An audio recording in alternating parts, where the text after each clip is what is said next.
Oh, WWE. Oh, Bruce. My good old buddy, Bruce. I see what you're doing, bro.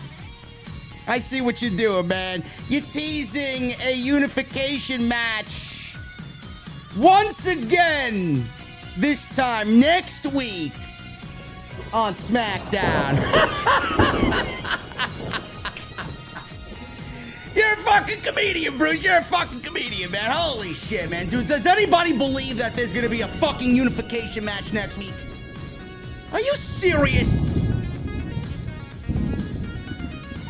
I'll tell you why there will not be a unification of the tag team titles next week on SmackDown. And you can thank your tribal chief for that one. WWE rolls out Ronda Rousey on SmackDown. And her first opponent is Raquel Rodriguez. You know, the same Raquel Rodriguez that has 0 wins on SmackDown. And if you think beating a jobber with a name similar to Matt Cardona is a win, then you're a clown. And Sami Zayn apparently wants a job in the Bloodline. I don't know why, man. I wish I had a job in the fucking Bloodline. I'll show everybody how it's done. Listen, I'm going to the venue, man. I don't want to be here for this shit. I hate SmackDown more than you guys, man. I hate Friday nights. Nobody in the community likes Friday nights anymore, man. You can see why. But I'm going to the venue. I got my beverage. It's ice cold. Hopefully you guys are doing the same thing. I got one question for you, man. Very simple. What the fuck are you guys drinking? I'll see you over there.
AEW successful?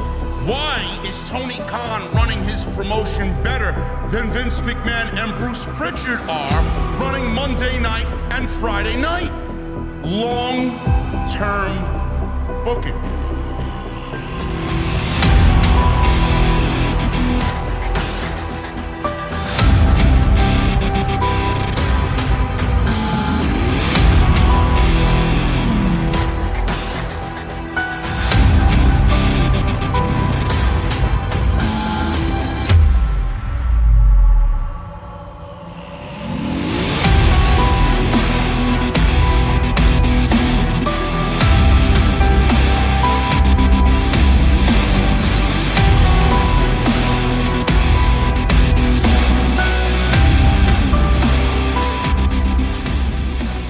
is going on, guys? Thank you so very much for joining me right here on Off the Script. This is your SmackDown post show for May 13th, Friday the 13th. What a horror show SmackDown was tonight, Friday the 13th, 2022. I am your host, JD from New York, as always, coming to you live from the OTS venue. Thank you guys so very much for joining me on your Friday nights, wherever you may be. In more important news, because SmackDown was a complete disaster again tonight for every fucking possible reason you could imagine. The same shit that we usually see every single week. Rematches. Raquel Rodriguez getting a championship match. She doesn't belong in the ring with Ronda Rousey or Rousey. I can't stand this show. And then WWE is giving us a unification match next week, which we'll talk about in a second. But in more important news, I finally have watched The Batman. I watched The Batman in one sitting, all 2 hours and 58 minutes of The Batman with Robert Pattinson as Bruce Wayne / The Batman. And I must say, it is not better than The Dark Knight. No way is it better than The Dark Knight, man. Whoever thinks this is better than The Dark Knight, man, Jesus fucking Christ, get your head examined, please. This is not on the level of The Dark Knight, okay? You can put that to bed. I will say this. I thought it was a great movie. I really enjoy the darkness of whoever produced this thing. What the fuck is his name? Matt Reeves? Whoever produced this thing, man, I thought he did a great job. The highlight of the movie for me, and I'd much rather talk about this than talk about fucking SmackDown. The highlight of the movie for me was the Riddler. No question about it, man. The Riddler and whoever portrayed the Riddler in the Batman, he did a phenomenal job, man. I loved how the Riddler was unlike any other Riddler that we've seen on the big screen before. I love the fact that he had this serial killer, Zodiac killer type vibe to him. I love those type of shits, man. Those documentaries on those serial killers, and they're just fucking very strategic in what they do, and they got 6 steps. The Riddler and villains like that, man, let me tell you something. You know what they got? They got long-term booking better than WWE does. Down stat. It's fucking incredible, man. I love the way the Riddler had this serial killer vibe to him. And I thought it was great. It was the best Riddler that we've seen on screen for any Batman adaptation ever. So whoever played the Riddler, man, he did a phenomenal job. We had, what was his name? Colin Farrell. I didn't know that Colin Farrell played fucking Penguin in the Batman. Holy shit. People were telling me, Colin Farrell. I'm like, hey, let me look at this guy again and then look at what fucking Colin Farrell looks like, man. Holy shit. Did they transform him into something else, man? He played a great Penguin. He looked great in that. Now, I don't know who they're getting for the Joker.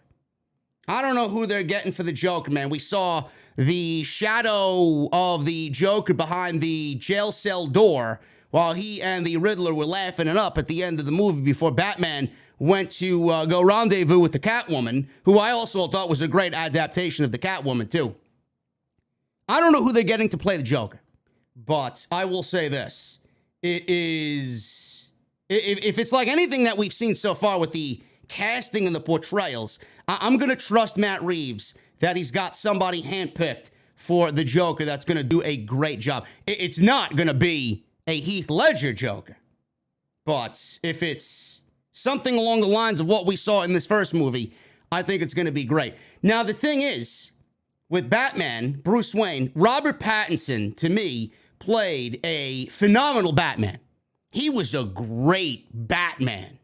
He got the voice down. You know, I've always said that when you talk about Batman and you really go and cast somebody for Batman and we see a Batman portrayal on the big screen, half of it's the voice. You got to get the voice down, bro. If you don't have a good Batman voice, then you're not going to be a good Batman. But he had everything down. He got the suit down. He got the look down. He got the voice down. I thought he did a phenomenal job as the Batman. Now, Bruce Wayne, I don't know, man. I think I got to get in line with what everybody else is saying about his adaptation or portrayal of Bruce Wayne. Obviously, this is a very young Batman. This is a very young Bruce Wayne. He's dark. He's like emo. He listens to fucking Papa Roach, Last Resort type of Bruce Wayne, right? He wants to fucking cut his wrist, and he wears the fucking black eyeliner, and he goes to school with the fucking wallet chain and the black t-shirts and the ripped black jeans and the fucking spikes. He's one of those guys. He's very emo. But a lot of people were telling me that this is a very dark, very brooding Bruce Wayne, and that we'll see him kind of transform into what I always correlate with Bruce Wayne, the party animal, the ladies' man, the guy that's flaunting around his money everywhere, thinks he's the fucking kingpin of Gotham City. It's going to transform into that. If I was to say if I was to interpret what everybody was telling me, it is the ringmaster, Stone Cold Steve Austin, before we got Stone Cold Steve Austin. If that makes any sense to you guys in pro wrestling terms. But I thought it was a great movie. Yes, he's Darby Allin. He's basically Darby Allin as Bruce Wayne. There you go. So I thought it was great. Whatever they do for the second one, I'm very much looking forward to it. And 2 thumbs up from me, man. Not anywhere near The Dark Knight. I don't think anything's going to be better than The Dark Knight ever. But 2 thumbs up from me. I thought it was a great movie. Not so much with SmackDown. Not so much with SmackDown. We got another tease for the tag team unification match with the Usos and RK-Bro. Now, WWE can tease us all they want, and the fans could sit there and rub their palms together, their fat, sweaty, fucking clammy palms, because you're all a bunch of fucking sweat hogs, slobs, right? You can rub your hands together and say to all of the community, yeah, we're finally getting it. We're finally getting it. We're finally getting it. Finally, we're getting a tag team title unification match. No, you're not. No, you're not. You may be getting it next week. The match may be happening next week, and we may get a ding, ding, ding, ding, ding, and the bell may ring. But I don't think that there will be a clear-cut winner. I don't think that there will be a clear-cut winner. Now, before I continue on, we could very well get a winner next week and get the same match again inside Hell in a Cell.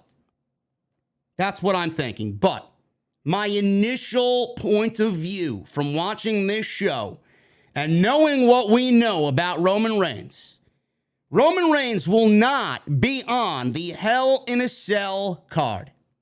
Roman Reigns was removed from all advertisements of Hell in a Cell and was replaced by Cody Rhodes up front and center.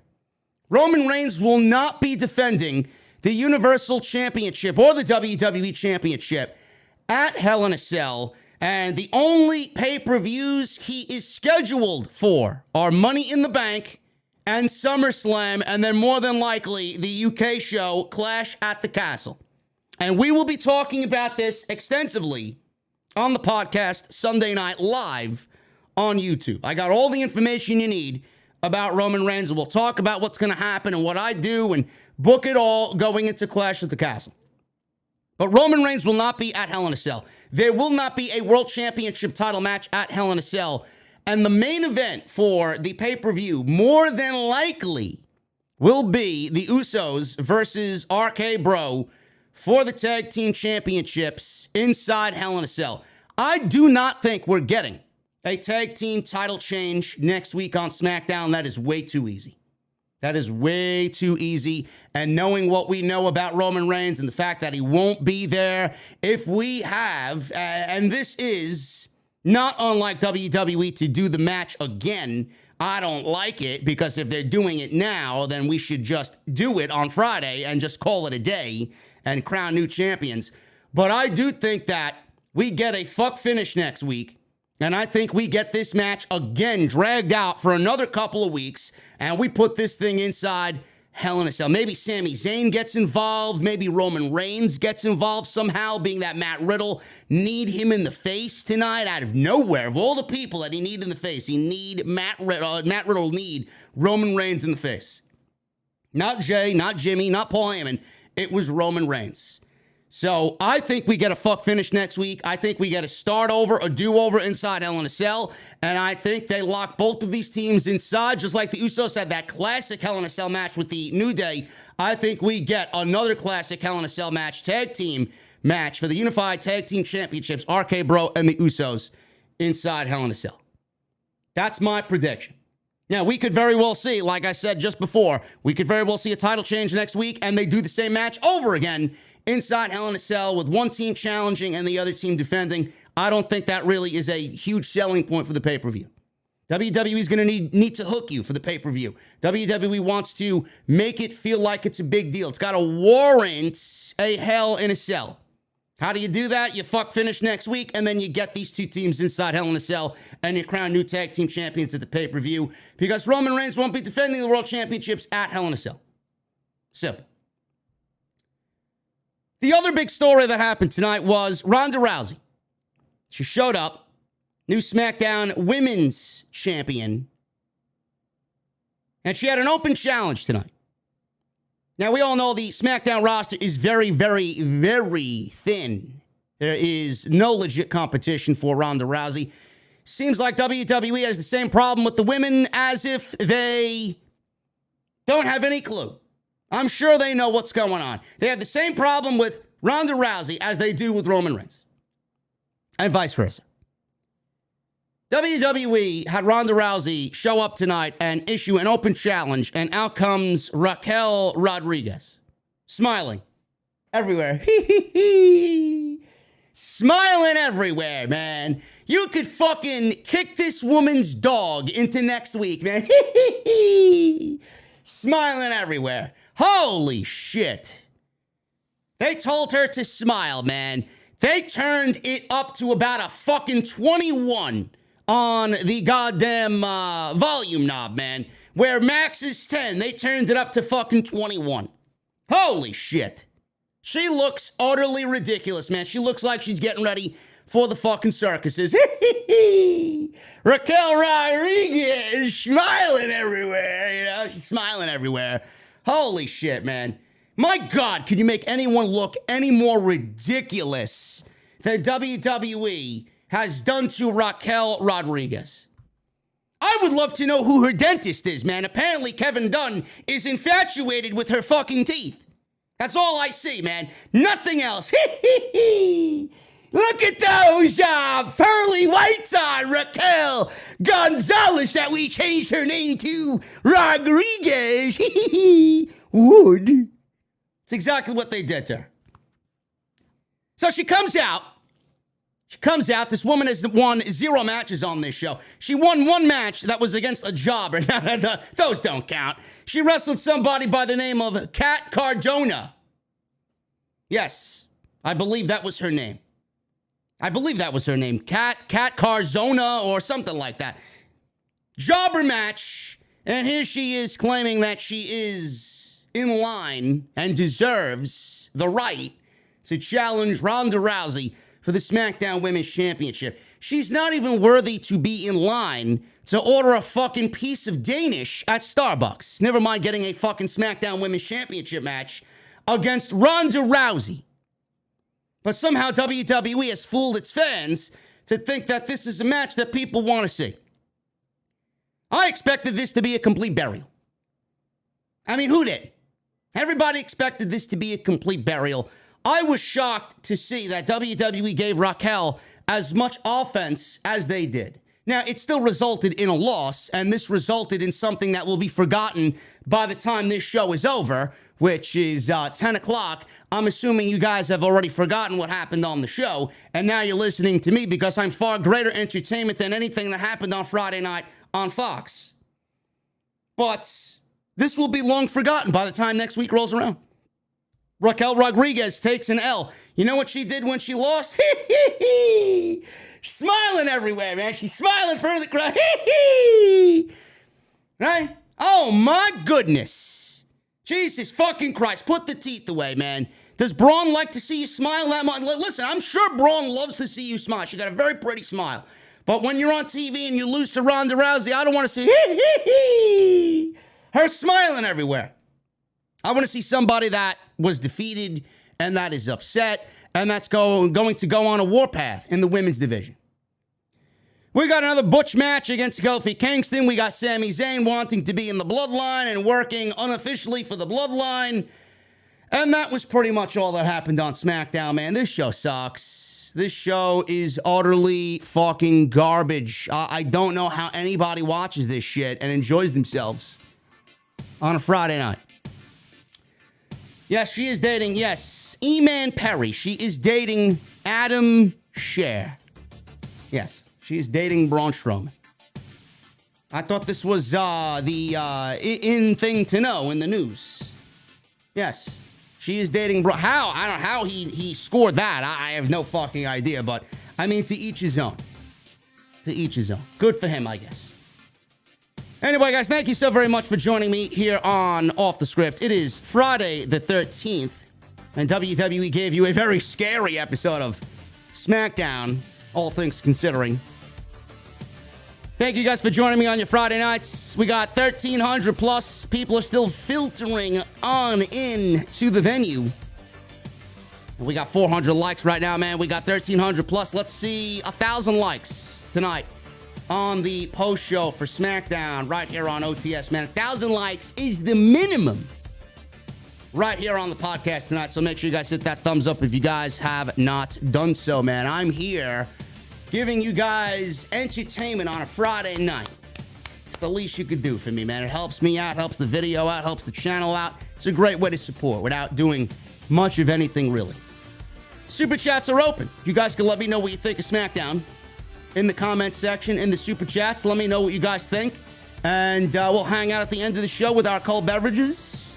We'll listen to some good music, and we'll just have a good time, man. So make sure you guys get those super chats on in, and we'll hang out at the end of the show.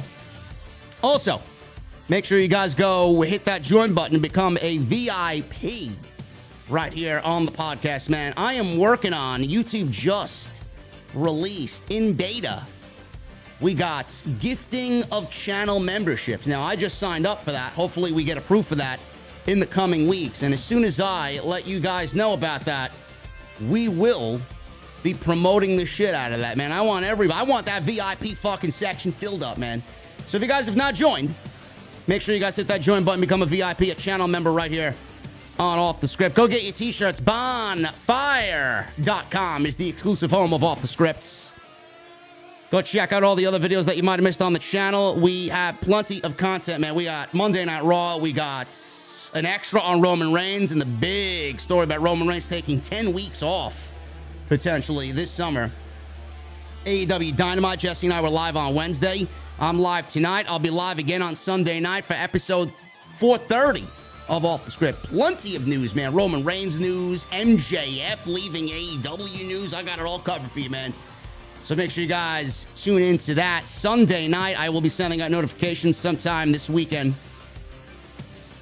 Make sure you guys hit up my sponsor for today's show, Audible.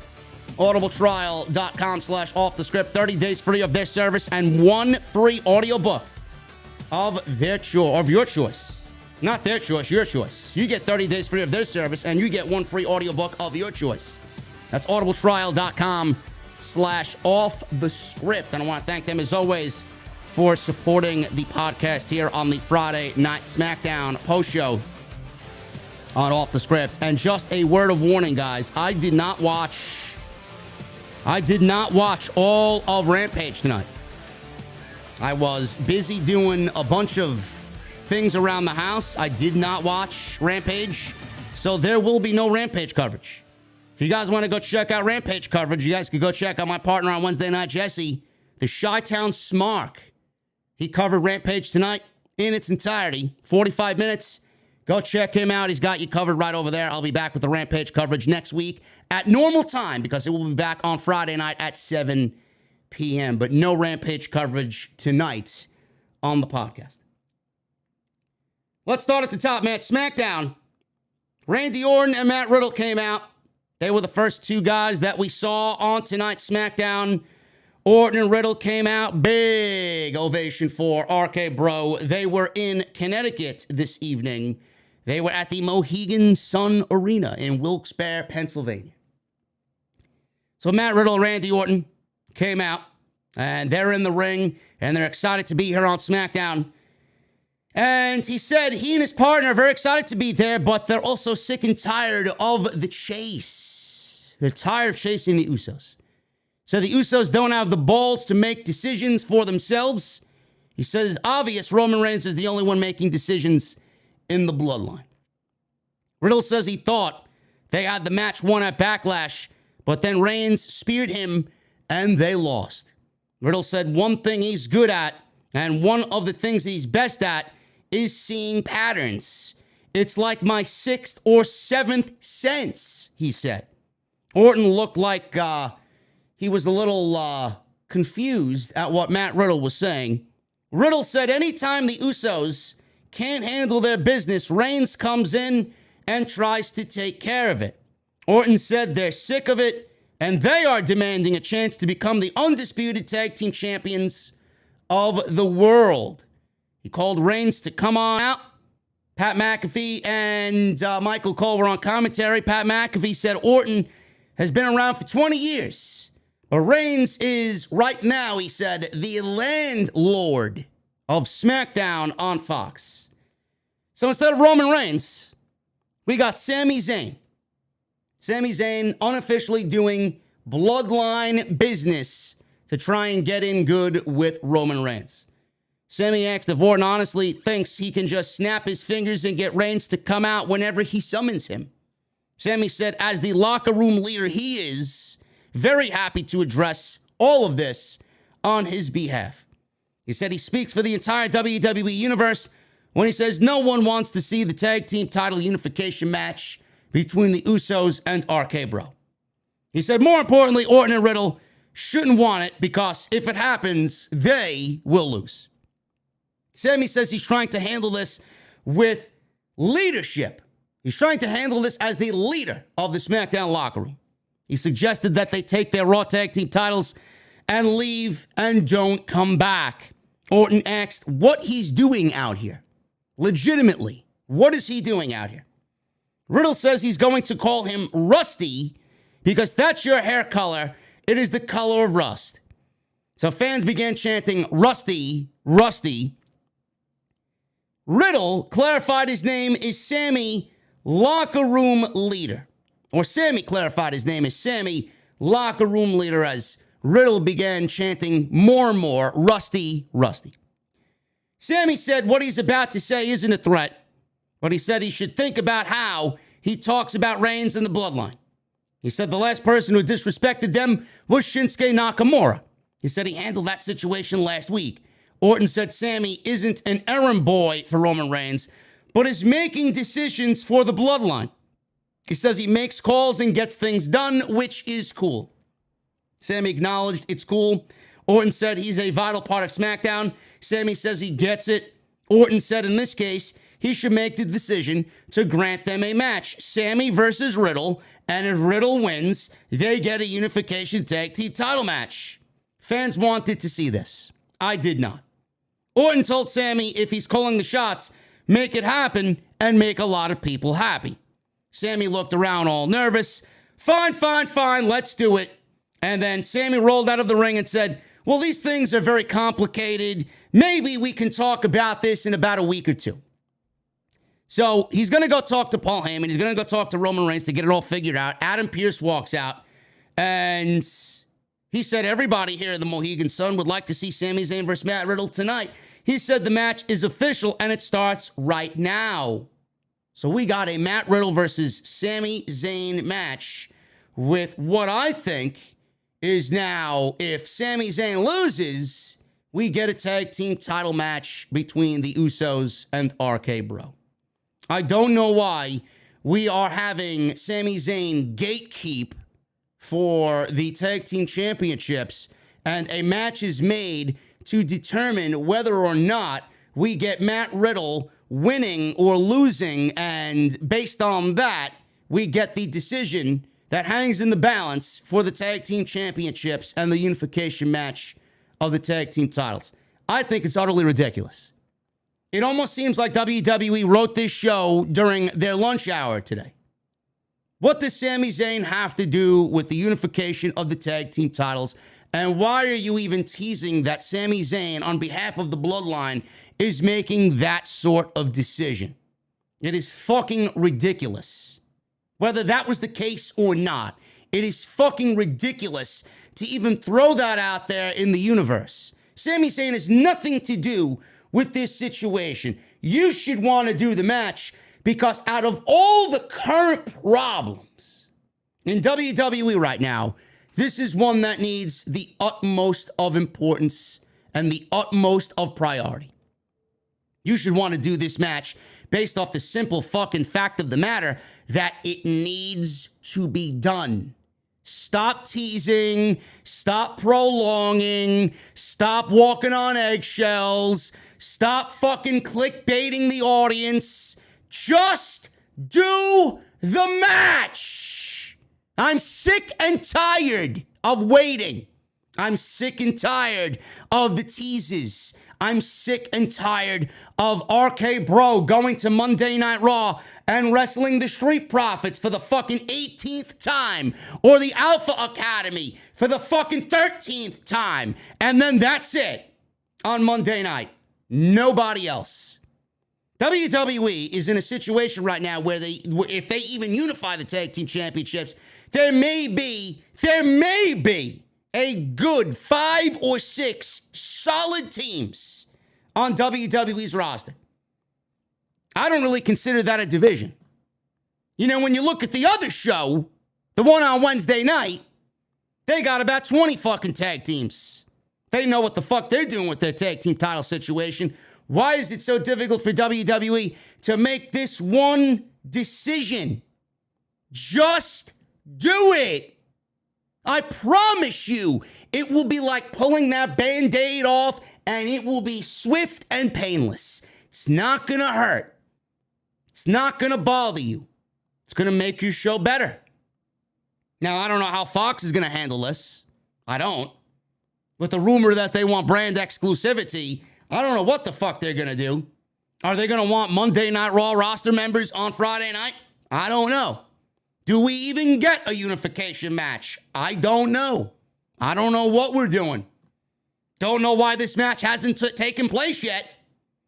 I don't know why they ended it and ripped up the contract when it was all said and done. Why would they do that? Fox probably had to step in, and somebody in WWE said, listen, we have nothing else to do with the tag team division. This is the best for both shows. You're going to get to keep reigns. You're going to get to keep brand exclusive titles and the Intercontinental title. But let us do this. You get to share some of the best mid-card talent, secondary talent on the roster with Monday Night Raw. This is going to make your show a lot better. A lot better. This opens up a whole new division now. Just do it. I don't see what the fucking problem is.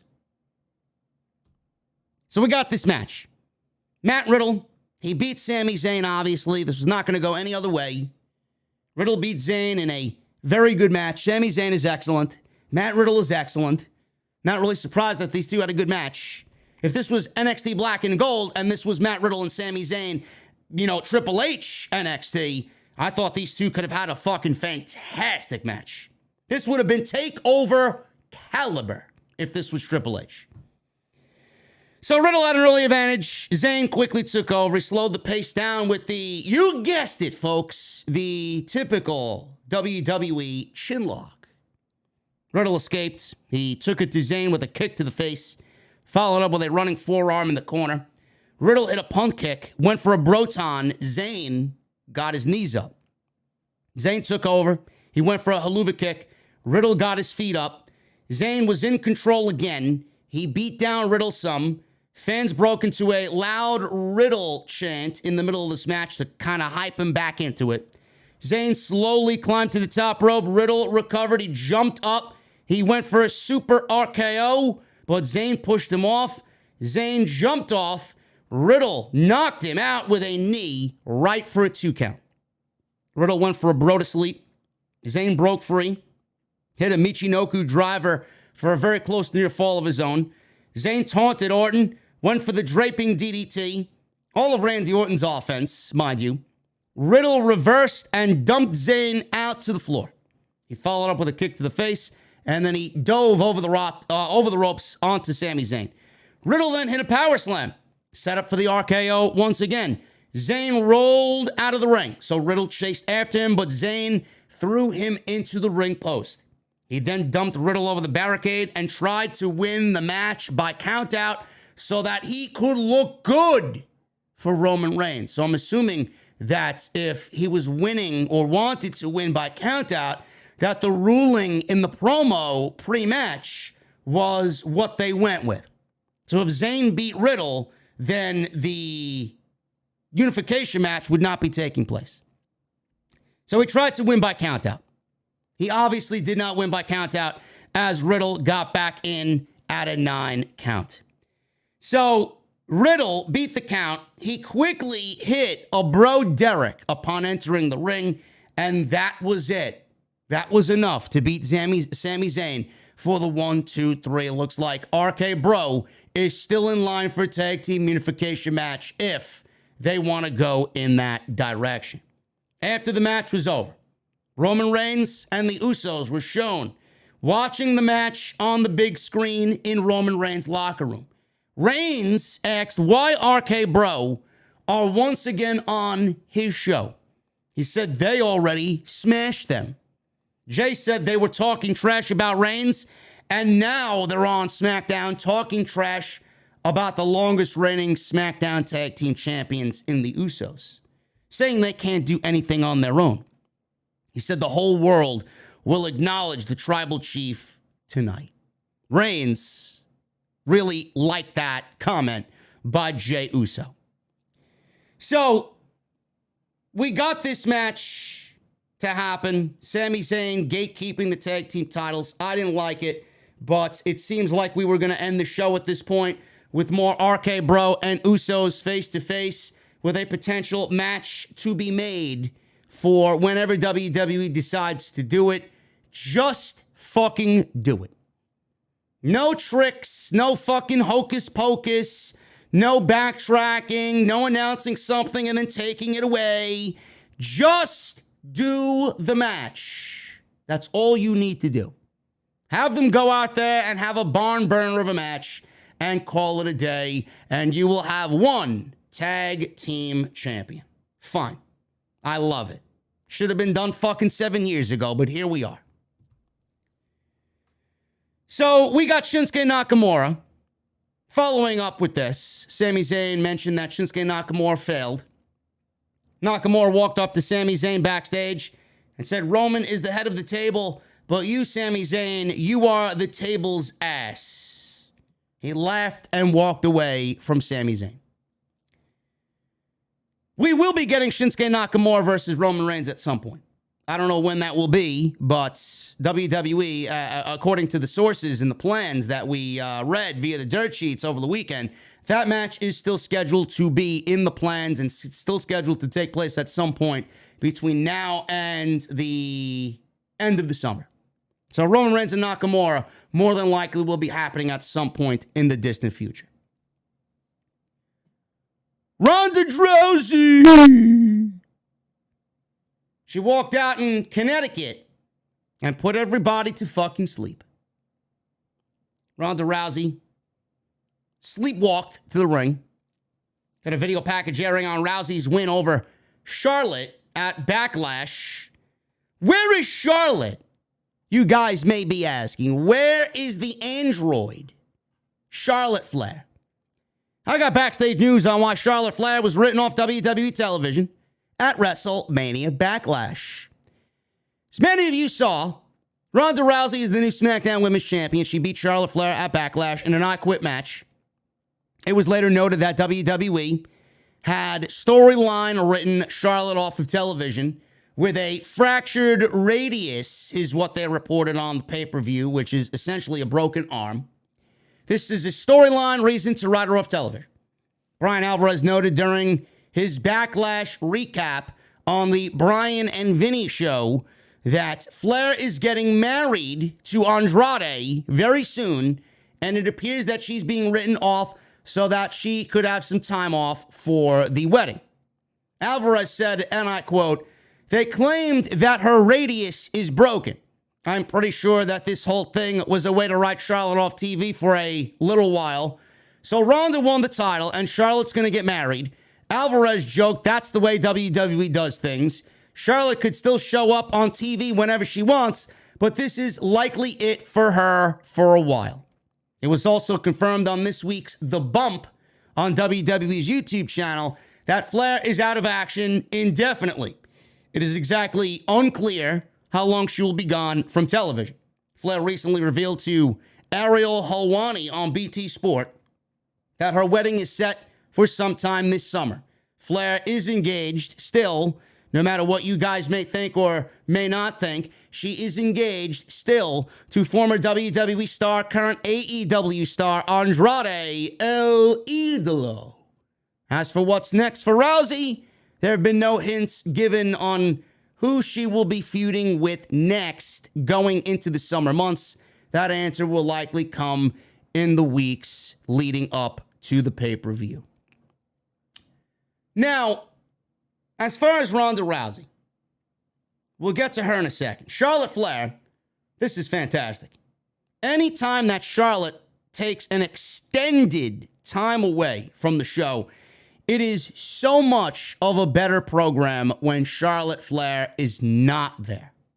The fact that she is gone is a blessing to us, the fans, and to everybody watching SmackDown. When she is there, she is the most dismal, abysmal, channel-changing, put your fingers in your ears just to fucking mute the sound of this woman's voice type of go-away heat. She is awful. Every bit of Charlotte on television is fucking terrible. I don't think she could be away long enough. She may be away June, July. She will be back for the big stadium shows. She will be back for SummerSlam. She's not going to take the entire summer off like Roman Reigns is being rumored to take 10 weeks off this summer. Charlotte Flair is not taking 10 weeks off. The wedding will probably happen next month. They'll go on a week or 2-week honeymoon, whatever the fuck the case may be, and she'll be back for the stadium shows. She'll be back for Money in the Bank. She'll be back for SummerSlam. She will be back by the time the summer really gets heated. Now, Ronda Rousey. Ronda Rousey's out there. And she said Charlotte was a 13-time champion, which is impressive. Not to me. 13 titles does not mean anything to me talking about Charlotte Flair. She said she's got the title now. She held up the belt. She said Charlotte was one of her toughest competitors yet. She's had to break her arm to get her to say, "I quit." I'd die before I would even say those words, "I quit," but that's just me. Ronda then takes the microphone and says, "I want to make history tonight. I want to be a fighting champion. And I want to have a SmackDown Women's Open Challenge for my SmackDown Women's Championship." Does Ronda Rousey. So out comes Raquel Rodriguez. Out comes Raquel Rodriguez. She walks down the aisle, smiling. Hee-hee! Raquel Rodriguez, she got this big fucking smile on her face, man, right? She's got that Joker-like fucking smile, man, on her face. Hee-hee! Smiling everywhere. Walking down the aisle. She gets in the ring, more smiling, right?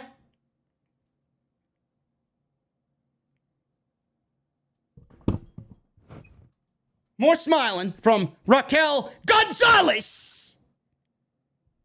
Fucking ridiculous. Does she get extra tip for smiling the way that she does? She's in the ring, and she's there, and she's standing tall over Ronda Rousey. Obviously, the announcers talk about the size difference. Rodriguez accepts her challenge. She said she might be new to SmackDown, but she wants to become the SmackDown Women's Champion. She said it would be an honor to step in the ring with a legend like Ronda Rousey. My God. My God, does this show suck. I hate this show. I hate everything about this show. Clearly, you guys do as well. There you go. Somebody clip it, send it to me. I'll put it on the Shorts channel.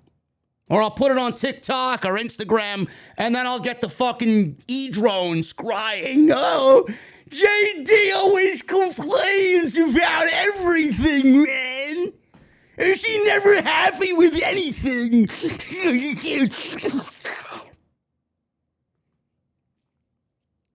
So we get this match. Ronda Rousey versus Raquel Rodriguez. Listen, I could sit here and say exactly what you guys expect me to say. The match should not have been a thing. Number one. I don't know why this is even a thing. You know, in my world, in my realm, right? If you call up somebody like Raquel Gonzalez, pretty woman, she's tall, she's athletic, she's bilingual, right? She's got that fucking Hispanic audience on lockdown. Everything about this woman, you guys got a gem in Raquel Rodriguez. There's a reason why Triple H went all in, no pun intended, on Raquel Gonzalez. They changed her name. They give her one match on SmackDown with a couple of vignettes thrown in. She beats one jobber. And then you expect me to think that WWE, right, is ready to give Raquel Rodriguez a main big shot, a big-time shot against Ronda Rousey. You want me to believe that Raquel Rodriguez, from a fan's point of view, is ready for a title shot against Ronda Rousey. I want you guys to sit down and really assess the situation here, okay? Charlotte is out. Charlotte is out. So by default, WWE is missing their biggest star in the women's division, okay?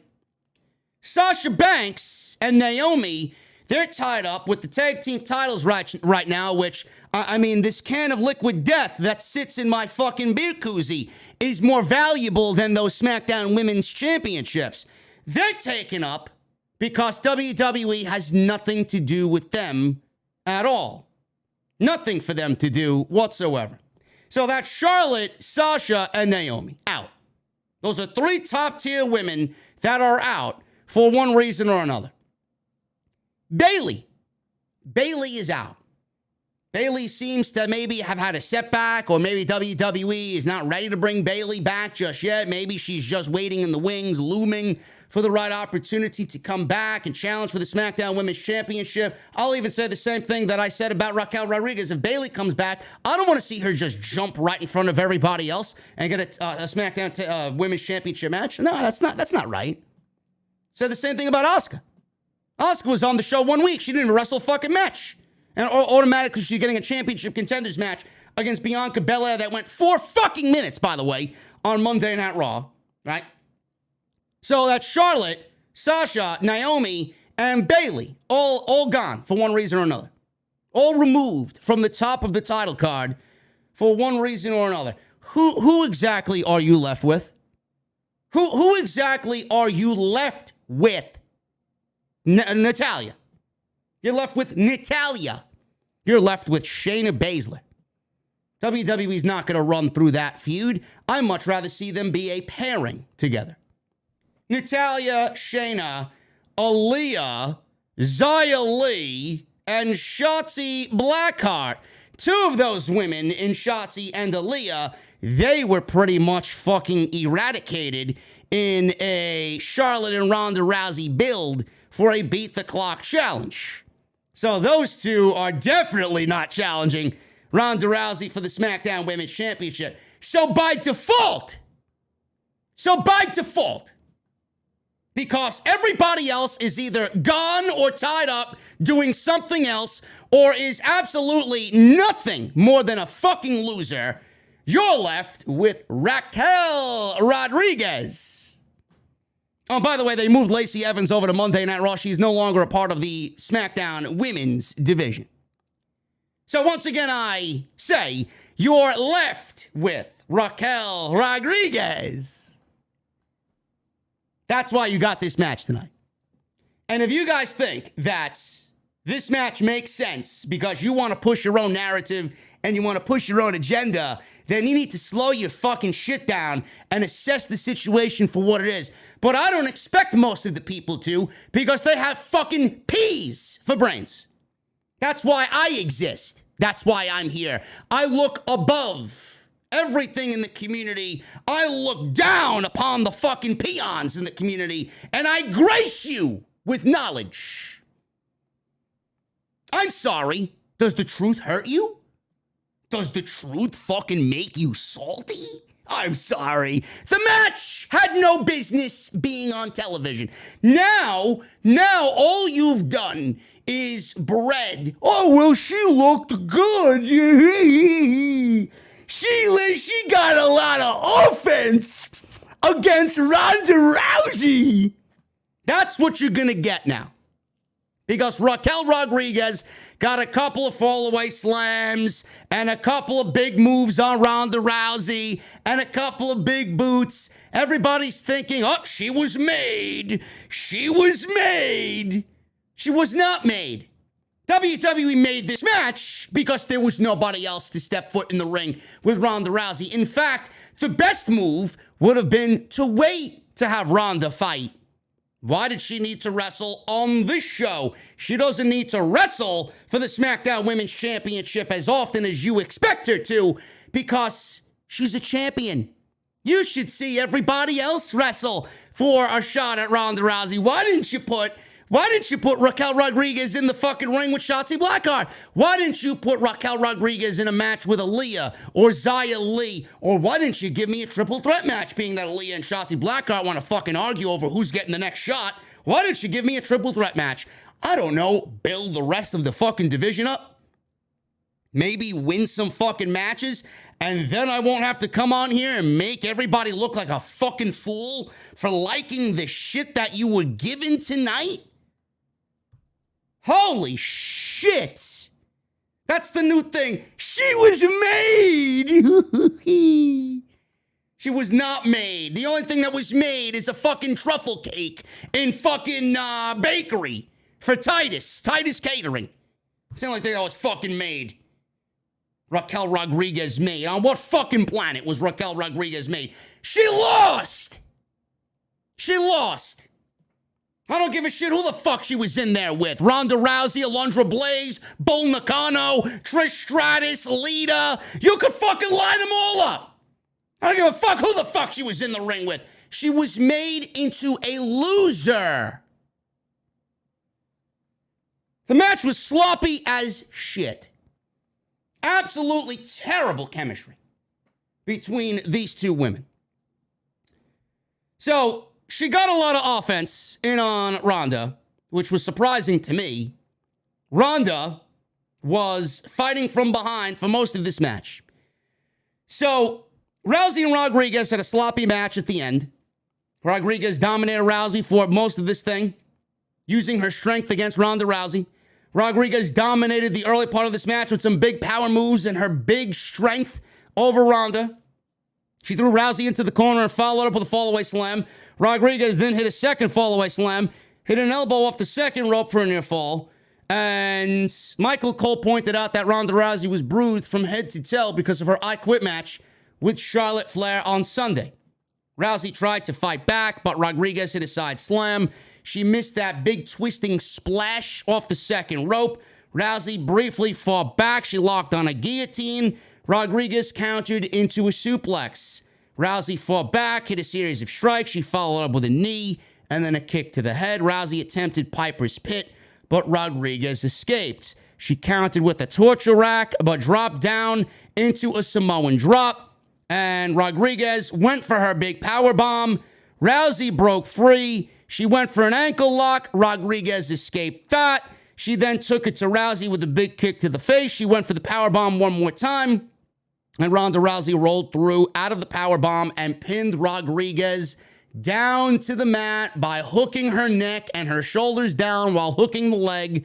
1, 2, 3. After the match was over, Rousey extended her hand in a handshake, and Rodriguez was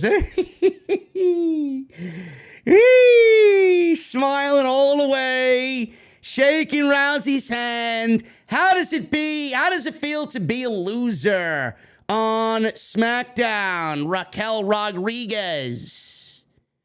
WWE is doing one thing and one thing only, folks. So for everybody that is now on the Raquel Rodriguez hype train, when you barely even fucking know who she is because you didn't watch Triple H's NXT, but you somehow watched the fucking disease known as NXT 2.0, you don't know Raquel Rodriguez. Now you all of a sudden you want to be on the hype train for Raquel Rodriguez, right?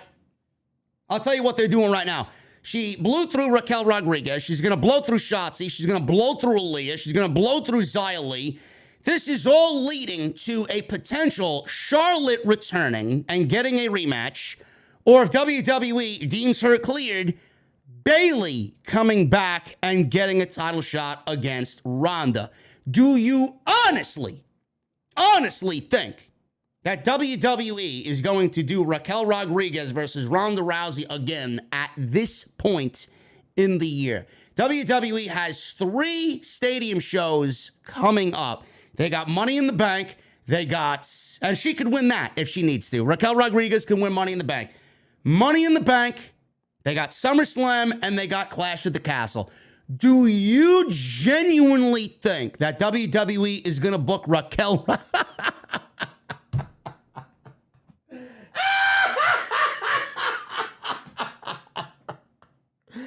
Do you guys honestly think you're going to book, or WWE's going to book Raquel Rodriguez versus Ronda Rousey at a stadium show ×3? Give me a break. They're reserving that for Charlotte, and they're reserving that for Bayley. WWE will not be going back to this Ronda Raquel Rodriguez match. This was it. This was enough to whet the fucking geeks' appetite on social media who now want to jump on the bandwagon of Raquel Rodriguez. It's not going to happen. She won't sniff championship gold until possibly this year, at the end of the year, or maybe going into next year, if she's lucky.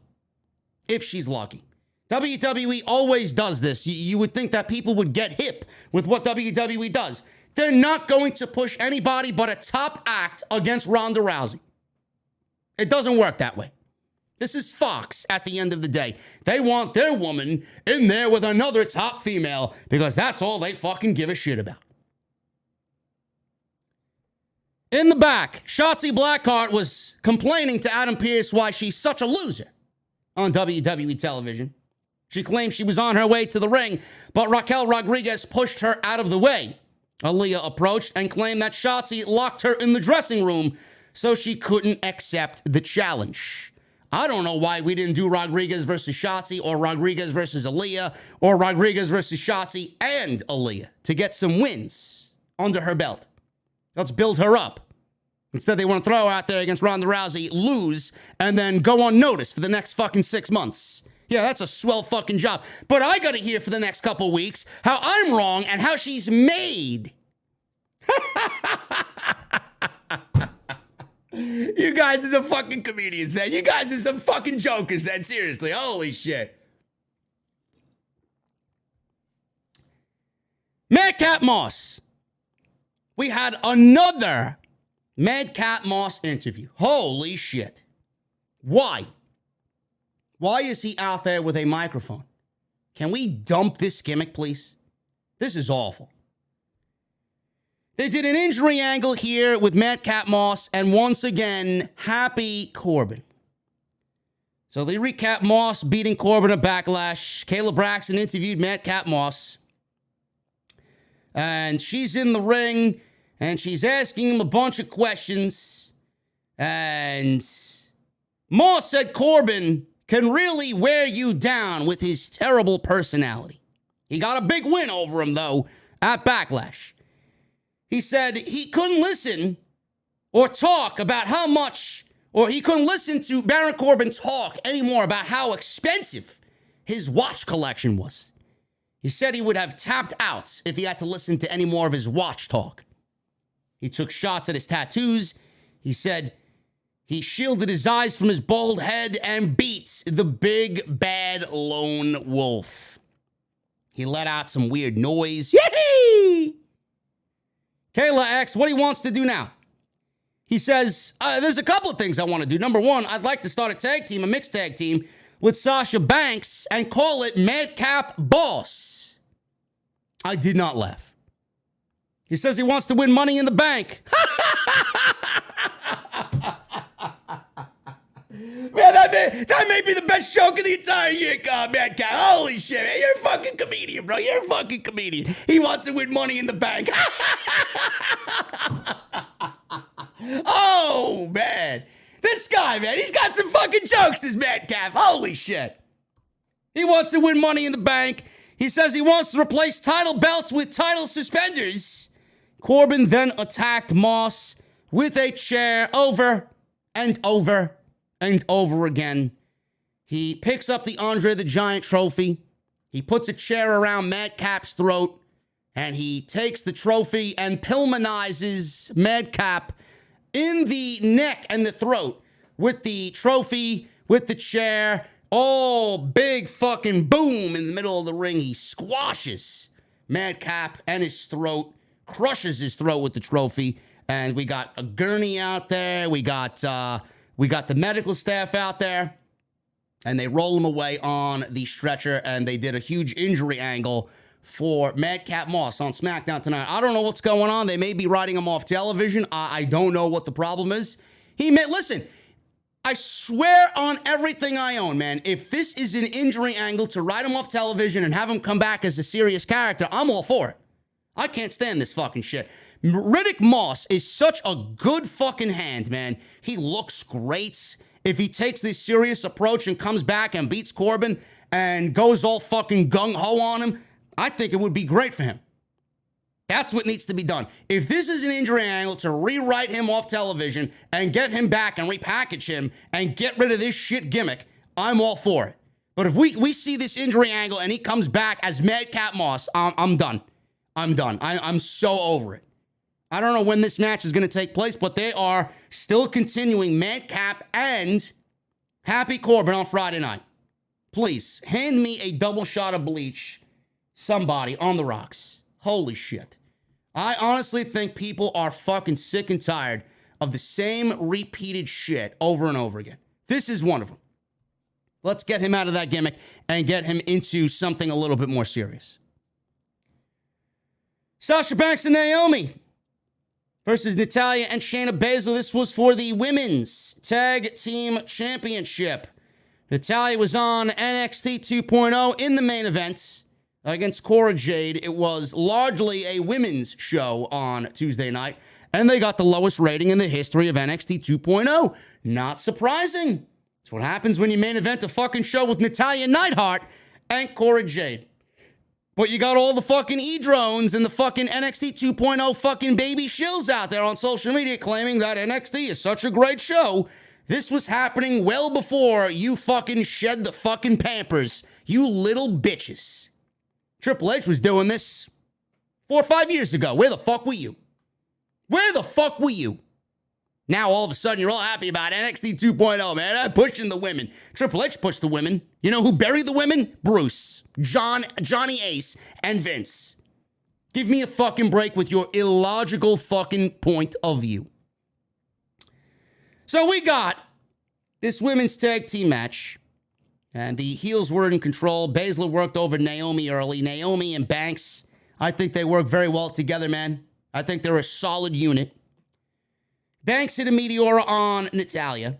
And she followed up with a bank statement. Baszler broke that up. We got a commercial break. The heels are in control, beating down and getting some heel heat on Sasha. They isolated Banks in their portion of the ring, cut her off from Naomi. Baszler attacked Naomi in her corner to prevent the hot tag. She tried to stomp on Naomi's bad arm. Naomi moved her arm. Banks caught her with a knee. Naomi got the hot tag. She ran wild on Baszler. Baszler fought back, tried to win with Natalia's help, but the referee caught them. Naomi took out Baszler. Natalia took advantage, rolled Naomi up for a near fall. Naomi catches Natalia in a full Nelson. She broke free. Natalia slammed Banks down. Naomi hit the full Nelson bomb for a pin and a 2 count. The finish came when Natalia went for the sharpshooter, but Naomi used a small package out of the sharpshooter while it was being applied. She rolled Natalia up in a small package for the 1, 2, 3. So where do these women go from here? You know, Naomi has been asked a lot lately about her joining the Bloodline. She's been asked a lot lately about joining the Bloodline. She said there's a place and a time for that to happen. But then I believe the Usos were interviewed and said that it will happen at some point and Naomi will be in the Bloodline when all is said and done. Now, I don't know what that means. I don't know if that's going to be a foreshadowing of things to come, but I think that would be a long time coming. And I honestly think if that's the case, a heel Naomi going after the SmackDown Women's Championship, I can be on board with that, man. I've already pitched for her to win the Royal Rumble this year. She should have been the one, in my eyes, to beat Charlotte Flair at WrestleMania and be crowned the SmackDown Women's Champion. WWE clearly did not see it that way because they had to give the Royal Rumble a sleepy vibe to it and have Ronda Rousey win the Royal Rumble. But that's the way I would have done it. So we will see what happens, man. There's a lot of talk about that, a lot of interviews, a lot of questions about that. Maybe WWE is not ready for that yet, but clearly Usos want it and Naomi wants it as well. In the back, and by the way, there's nothing left for Sasha and Naomi to do. What's next? What is next for them to do? How about they make a trip to NXT? How about we unify the fucking women's tag team titles as well? Seriously. Have them go against Toxic Attraction and have the unification of those tag team titles and make them as one. There's no reason why we need 2 sets of women's tag team titles. None. Absolutely none. Ricochet. He was in the back with Drew Gulak. This may be one of the last times, Ricochet, you may be chatting up with Drew Gulak, man. I feel like he has a fucking 201 area code about to pop up on his cell phone, man. People power. Drew Gulak. We're going to wish you well in your future endeavors. It's not you, but it's budget cuts. We'll see you on Dark. Ricochet was chatting up with Drew Gulak. He gave Gulak a pep talk and motivated him to confront Gunther. There were audible Walter chants in Connecticut. So Gulak said, yeah, I'm going to confront Walter or Gunther, and I'm going to give him a piece of my mind. Ricochet is the last one to be giving any motivational speeches.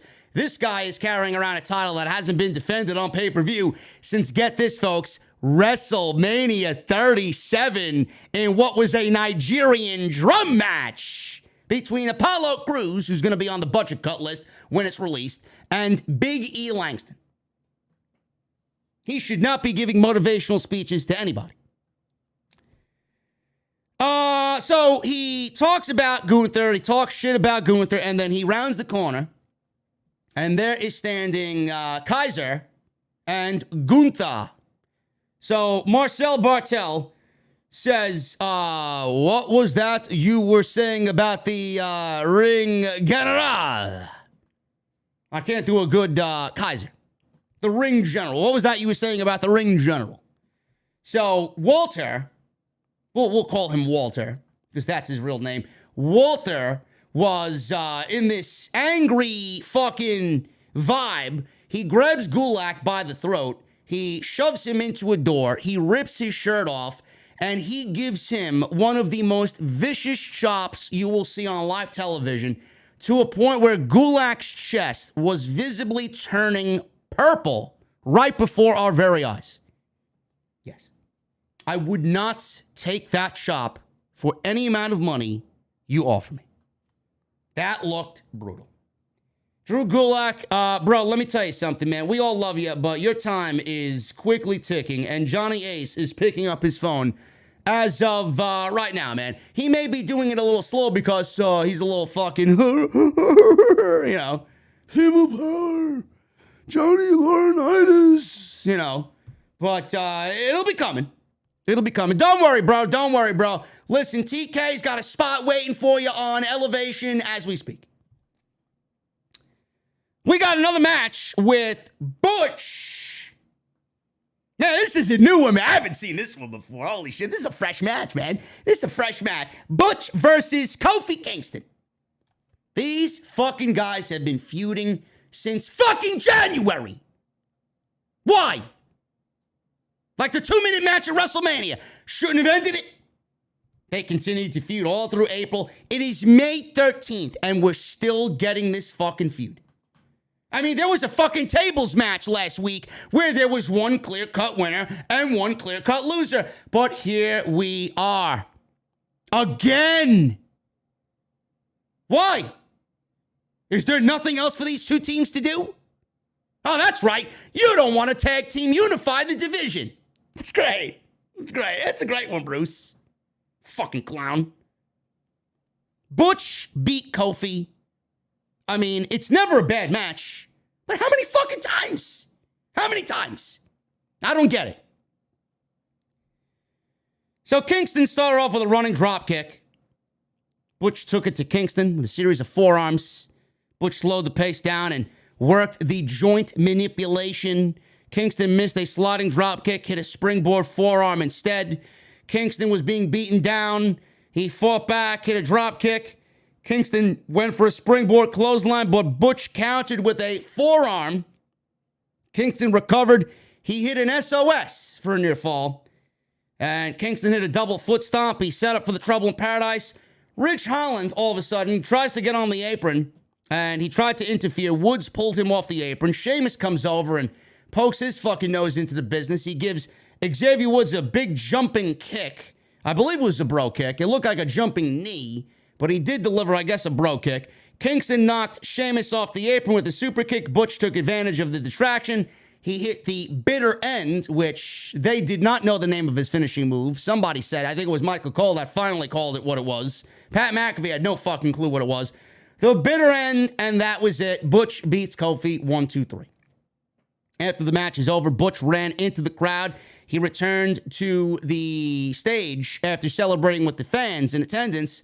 And he returned to the stage to celebrate with Sheamus and Ridge Holland. Why? How many more times do we need to see the same fucking match? Next week, it'll be Xavier Woods versus Sheamus. Guarantee it. Again. In the back, Sami Zayn. He was chatting it up with Paul Heyman. He wants to know what's going on and how everybody's feeling about his allegiance or dedication to the tribal chief. So Sami approached Paul Heyman in the back. He says he might have overstepped his boundaries by accepting the match with terms that affected the bloodline. He wanted Heyman to be sure things are okay. Sami said that they disrespected the entire locker room by coming over from Raw, and he said he was the one who stepped up. He says he wants to be sure the relationship with the locker room leader and the head of the table is synergistic. He says he needs to get his respect back, and he wants to be sure Reigns is not angry. Heyman looked at Sami, put his arm around Sami, and said, Sami, your tribal chief appreciates you. Sami Zayn looked happy. We don't know if that means anything at this moment in time. Maybe Sami Zayn gets involved. Maybe Sami Zayn gets involved and does something next week to a point where we get this rematch again at Hell in a Cell inside the cage. I don't know. You guys let me know. That's your homework. How is WWE going to book a fuck finish for this tag team title match, unification match, next week on SmackDown? The Bloodline. They made their way to the ring. Roman Reigns took about 5 minutes to get to the ring, and he soaked up all the crowd love and the heel heat in Connecticut. Reigns was in the middle of the ring after 5 minutes. He asked the crowd to acknowledge him as always. Reigns told Heyman that they smashed them all and no one is left. He said he is untouchable. But you see, this is where things get interesting.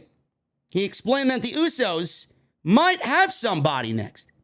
He asked what they're going to do about it. Orton and Riddle made their entrance to RKBRO's music. And Orton gets into the ring. He says he sees Reigns smiling. But, you didn't smash John Cena. Roman Reigns mentioned John Cena. He mentioned Drew McIntyre. Randy Orton had a little bit of a problem by Roman Reigns mentioning John Cena. You did not smash John Cena. He said Cena is 10 times the superstar he will ever be. Believe that, he said. We may be getting seeds planted for a Randy Orton and Roman Reigns feud. That's what I think that is. We may get that at Money in the Bank. Who knows? So, Matt Riddle then, all of a sudden, and I laughed out loud at this. I thought this was hilarious. With what Riddle said here, I thought was hilarious. Riddle said, before bed, he likes to set the mood, grab his laptop, turn the lights down, reach over his nightstand, and grab some, and Randy Orton stopped him. Whoa! I do not like where this is headed, Riddle. And then he tells Randy, I was going to say I was reaching over the nightstand to grab my headphones. Riddle told him to get his mind out of the gutter. Riddle says he watched their match from Backlash where they lost, and he was thinking that they need to make the unification match happen. He asked fans what they think, and obviously everybody is in favor of it. Orton said Jimmy and Jay have one brain between them, and let me say this slow enough for you guys to understand. We want a tag team title match so we can take your tag team championships. What do you say? He spoke in that tone and very slowly. Jimmy accepted. Jay said, yeah, we accept, but not tonight. But next week works, Oos. Jimmy said there will be 2 titles on each of their shoulders after next Friday. Riddle then all of a sudden kneed Roman Reigns in the face. It looked stiff. Orton and Riddle bailed. Heyman and the Usos checked on an angry Roman Reigns. And this match is now official. Graphic and everything. Title unification. Tag team title unification match next week. RK-Bro and the Usos on Friday Night SmackDown. That was your SmackDown episode, guys. Not really much going on Friday night, man. I'm sorry. Show was not good tonight. The simple fact that I could sit here for an hour and a half and cut this thing down the way that I do and pick apart all the negative, bad things that don't make sense so easily. How can anyone sit there and say this is a good show? There was nothing redeeming about this show at all. Nothing. Kind of makes me wish I did watch Rampage tonight. Anyway, guys, I appreciate you very much for hanging out with me on Friday nights. Once again, tonight's sponsored by Audible, audibletrial.com/offthescript. Make sure you guys download the free web browser using our link, audibletrial.com/offthescript. You guys are going to get 30 days free of this service and 1 free audiobook of your choice. You guys can cancel anytime within those 30 days and still get to keep your audiobook for free. Next time you guys will see me live is on Sunday night. Episode 430 of the podcast, man. We will be rocking and rolling as always on Sunday night in the OTS venue. Follow me on social media at JDfromNY206. That's Twitter and Instagram. Hit that subscribe button down below. Turn on the bell for all notifications. Make sure you guys continue to hit that thumbs up, man. I see less than 700 likes in the live stream chat. Why? Did I not make you laugh? Did I not bring you sheer intelligence? Did I not break this thing down like I always do? Hit that thumbs up, man. Let's try for at least 750 likes on tonight's live stream. Also, continue to get those super chats in. We're going to hang out right now. And we're going to start at the top. Joseph Taylor with a $5 super chat. I can see the man. The man of the year? You mean men of the year? I can see the men of the year taking on Sammy and Frankie at Double or Nothing. Or I can see Scorpio Sky versus Ethan Page at Double or Nothing. Michelle Moran with a $5 super chat. Roman versus Drew ain't happening until Cardiff. I feel Drew is beating Roman then for at least one belt. If Roman is not wrestling at Hell in a Cell, why tease Riddle now? I don't know if they tease Riddle versus Orton, or Riddle versus Reigns rather, but I think everybody would much rather see Randy Orton. And if they are teasing Riddle and Reigns, it may be a setup to turn Randy Orton heel and break up RKBRO. Could be another reason why the unification is going to happen. Because there's nobody on Monday Night Raw worth holding those championships. There's no division on Monday night. And by default, they just want the Usos to look just as good as Reigns in the Bloodline and push the narrative of the Bloodline being the best faction of all time, which we know they're not. MGM Bolin, $4.99 super chat. Thank you for your words of wisdom in response to my super chat on Monday. It made me feel a lot better. Proud to call this place my second family. MGM Bolin, my pleasure, brother. I hope you are doing very well, man. We got a $2 super chat from the Dud. I think the Jokers are returning Miro and Athena. I could see it being Miro. I would not have a problem with it being Miro. I do think it is Athena. I do know that Candice LeRae is being summoned by higher-ups in AEW, most notably the Young Bucks. They love Candice LeRae. It may be Candice, it may be Johnny. A 2-for-1 deal. But it also could be Cesaro. Cesaro has not taken any offers from anybody simply because Tony Khan wants him to come on in and he wants his first appearance to be with AEW, and then you can go do what you need to do. I don't know. But a returning Miro, I would not have a problem with that at all.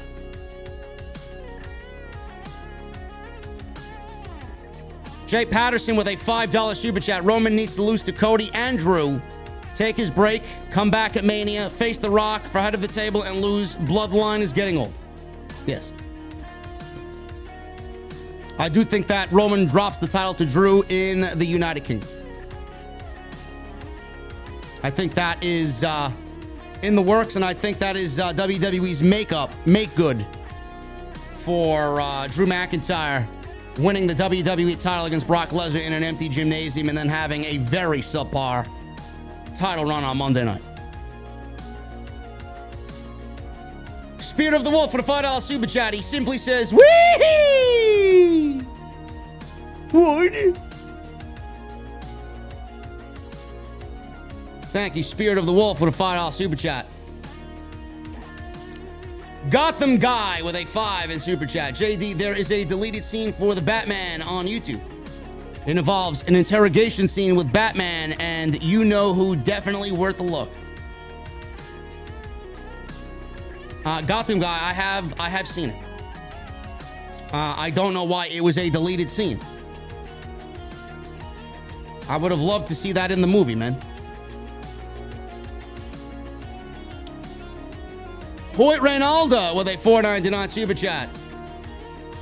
Hey JD, I fell asleep during SmackDown. Can I get a triple Captain and Coke? Jesse messed up my last one. Hoyt Reynaldo, I'm sorry, bro. Some of the best sleep may occur during SmackDown. And how does Jesse fuck up a Jack and Coke, man? How? Or Captain and Coke. How do you fuck that up? Jesse, how do you fuck that up? Life moves pretty fast. We got no Coke! You don't stop. Bro, I'm gonna need you to go to Whole Foods to get some fucking Coke, bro. Seriously. We don't have Pepsi here, man. We're an officially sponsored Coke venue, okay? It's fucking guy. Joseph T. And fuck the cranberry juice, man. Fuck it. Nobody wants cranberry juice, man. Nobody wants fruit juice with their fucking liquor, okay? Only you.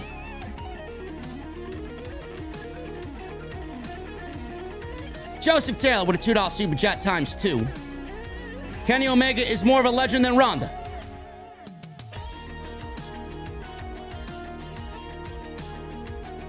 Joseph, I don't know about that, bro.